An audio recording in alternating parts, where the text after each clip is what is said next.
अस्सलाम वालेकुम। आज मैं आपके लिए लेके आई हूँ ग्रिल बर्गर बनाने की रेसिपी, जो कि बहुत ही इजी और बहुत ही टेस्टी है।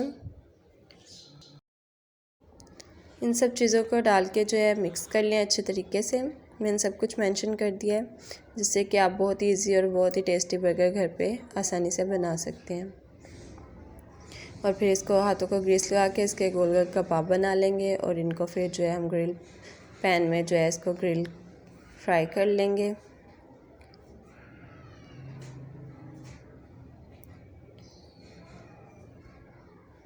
बहुत ही टेस्टी और बहुत ही यमी बर्गर तैयार होता है। इंशाल्लाह आप भी ज़रूर ट्राई कीजिए।